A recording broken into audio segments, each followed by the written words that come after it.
What's going on, guys? Paul here, and today we're gonna do another automation, this time a kickoff automation.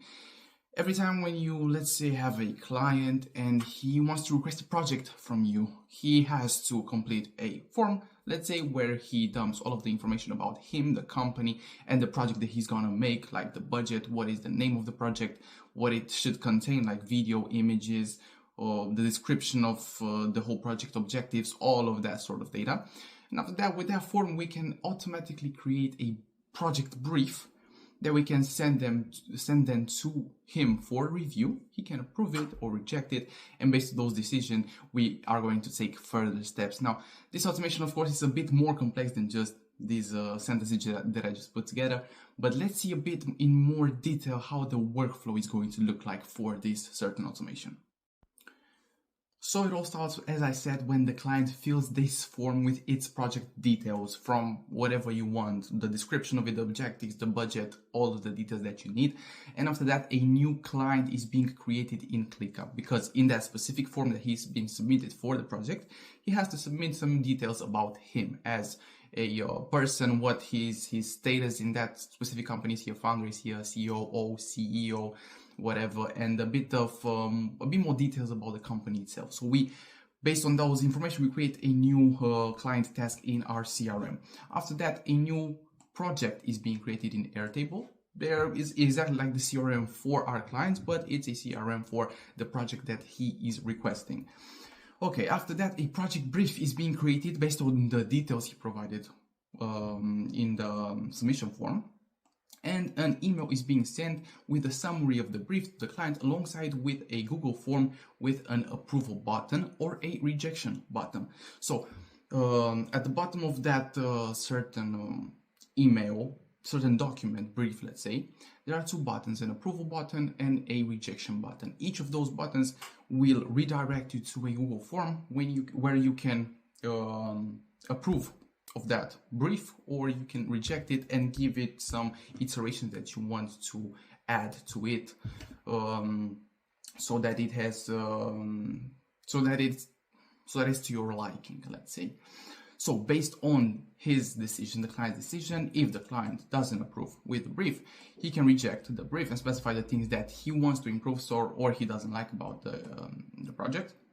He will get a notice email that the team is working on a new brief, and our team gets notified in Slack about the project rejection and the iterations they need to make for that specific brief. And this is just a loophole. Again, the brief is being sent to him. He gets the two buttons, and we see if he approves it or he rejects it again and wants some more iterations. If the client approves this whole project, we update the project in our Airtable as approved, and we send the client a calendar link where he can choose a time for the next kickoff call. And of course, after that, the team is notified about the approval of the brief, so that they can get to the next steps of actually being prepared for building that specific project. So this whole automation is being split into two parts. The first part is from the form submission by the client for that specific project, up to sending the email with the completed brief and the two buttons. That is the first part. The second part begins after the client accepts that certain brief or rejects it. Because we actually need two webhooks, one for getting the first form and one for getting the second form. So that's why we have to split it into automation. This is the first part, and this is how it is going to look like. We first have a webhook. I have made a video on how you can connect your Google form responses to a webhook so you can get instant responses from the form submissions. After we will link the webhook to this specific intake form, which looks a little bit like this. First of all, we have to collect a bit of information about him and the company. What is your company's name? What is your name and position in the company? His email, industry, how many employees? Of course, you can iterate this as much as you want. And after that, we have the second section, which is the project section, which requires the name of the project, scope of the project, audience, objectives, all of these different areas. After this form has been completed, the whole automation starts. First of all, we have a set multiple variables, where we are going to extract all of these different variables from that webhook, like the email, the industry, all of the data, so that we can make it a bit more easy for us to work with. After that, we have a create a task module from ClickUp, where we create the client task. You choose a workspace, the space, the folder, of course, and you complete all of your custom fields. Here at industry, this is how you can choose if you have a specific drop-down section. I have explained it a bit in more detail in my previous video, so you can watch those two again. This is how the client database is going to look like. So we have the name of the company, we have the company size, the industry. Here you see it's a drop-down, so it's education, entertainment, or advertising. And our automation is going to map the answer that he is going to provide.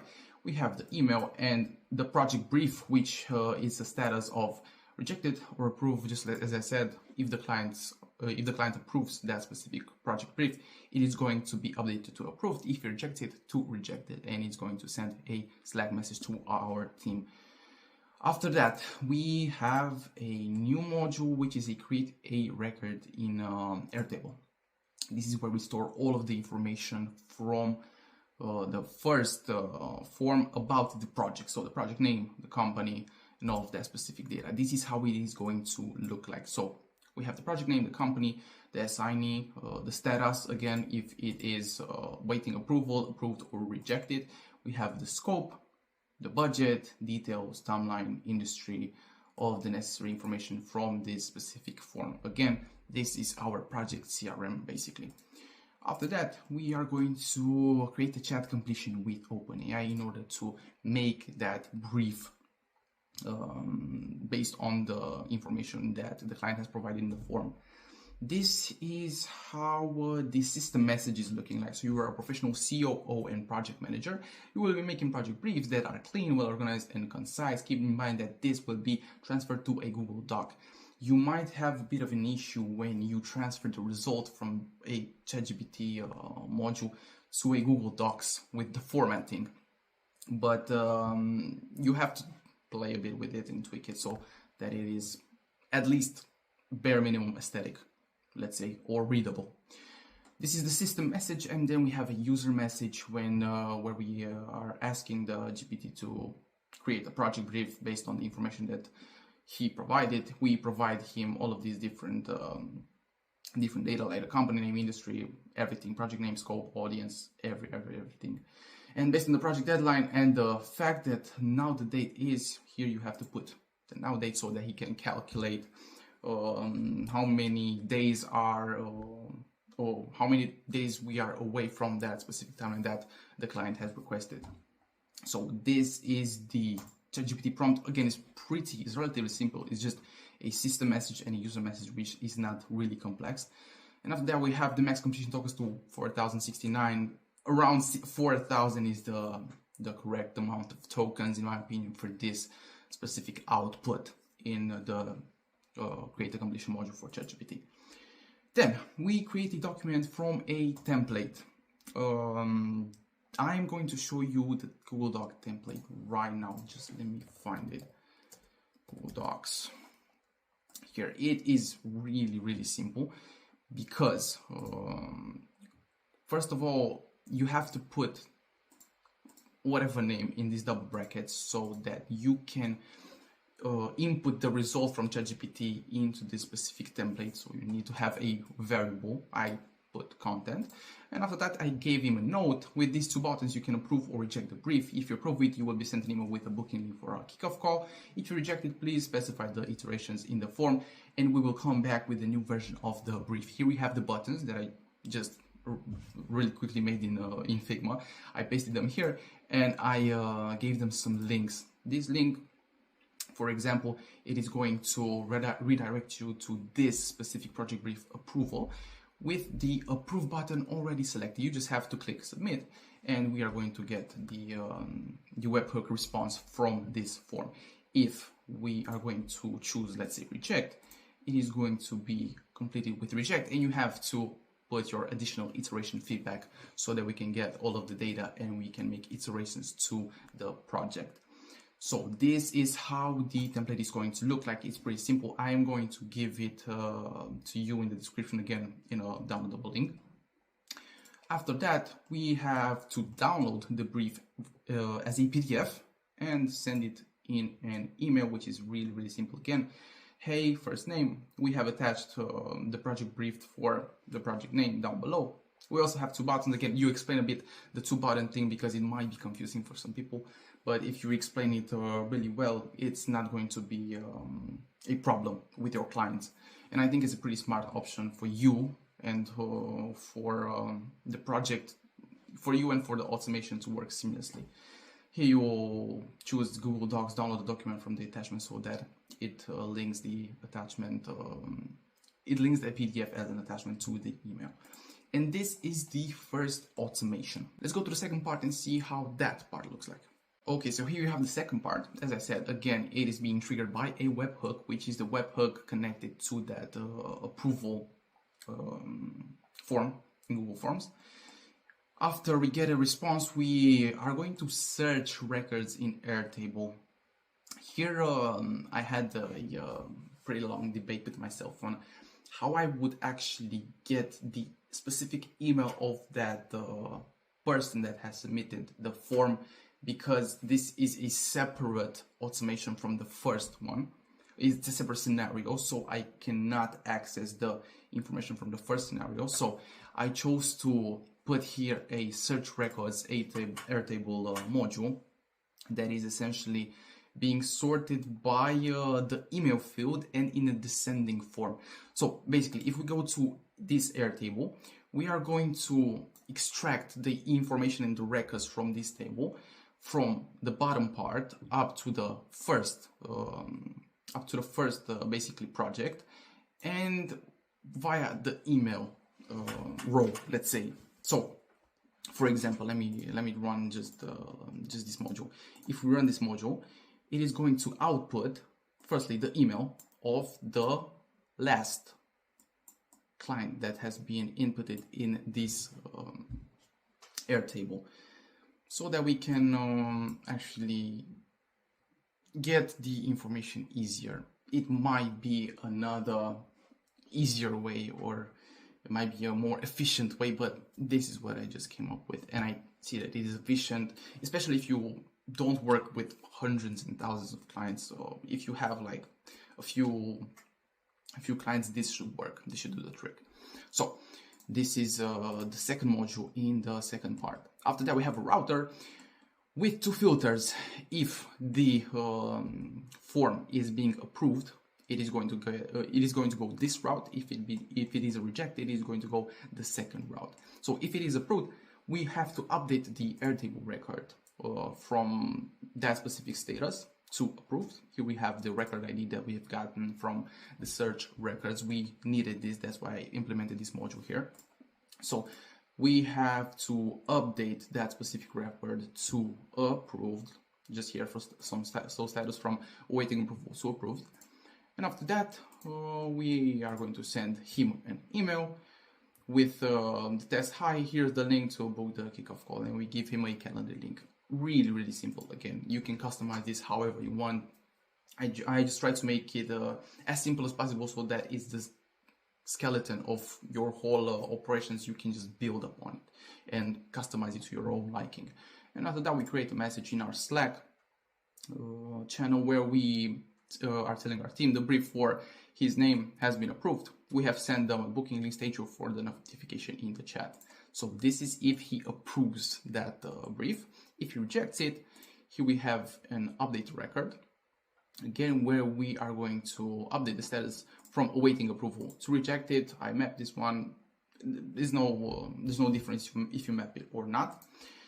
After that, you create a Slack message to your specific team with the brief for that name has been rejected. Here we have the additional iteration feedback, which is really cool.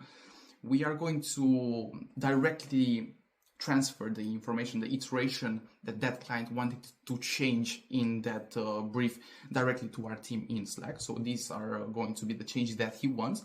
This is the iteration that he wants. PS, if it is empty, please come back with an email to them. This is their email. So if they forgot to complete the iteration in that specific form, we are going to tell our team, okay, if he did not complete that, send him an email that he has to give you some instructions on how we should move forward with that specific brief. and we are going to provide them the email. After we create the message, we are going to send an email to the client where we are going to say, hello, we are looking right now into the iterations that you have sent us. We will send a new version in a few hours. Have a nice day, and your name. So again, it's pretty simple, but it's highly efficient if you can implement it into your business.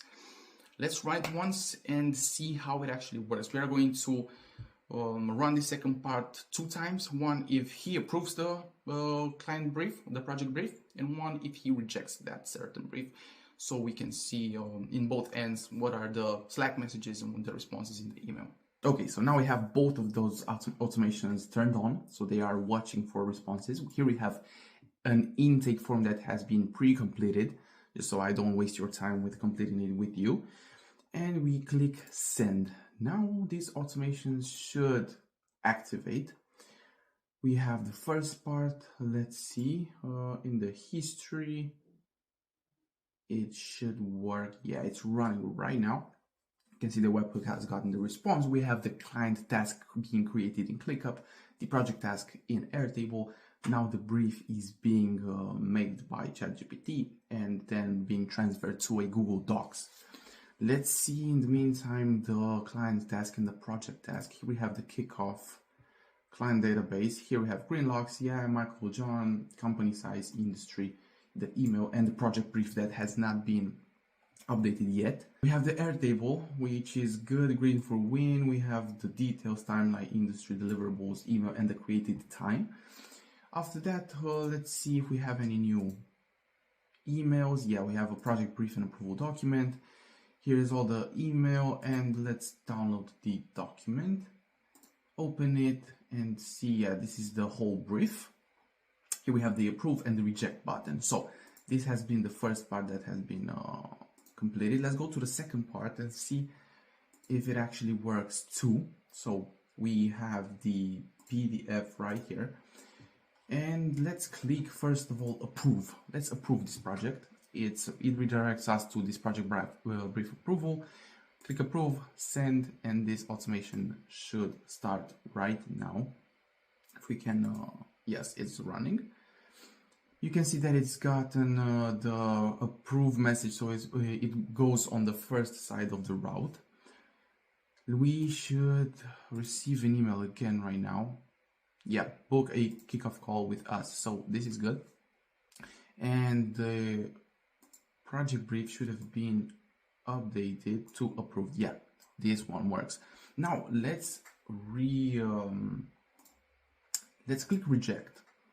And let's see on the other side. So it's reject, and we have a new response here. I want the text to be bigger. Let's say we click send. Now this automation should run again, of course, on the other side. So we should get another email that says that we are going to come with a response. Yes, the reiteration, we are working right now. Perfect. And we should see some messages in Slack. Before the name has been approved, we have sent them a booking link. Stay tuned for the notification in the chat. And the second message, which is the brief for name, has been rejected. I want the text to be bigger. And after that, if it is empty, please come back with an email to them. This is their email. So it worked again with the Slack messages too. And this has been the automation. I hope you enjoyed it. I hope I was explicit enough. If there are some parts that you did not understand or have any other questions about this automation, please put them down below in the comments, and I'm going to do my best to respond to them as fast as possible.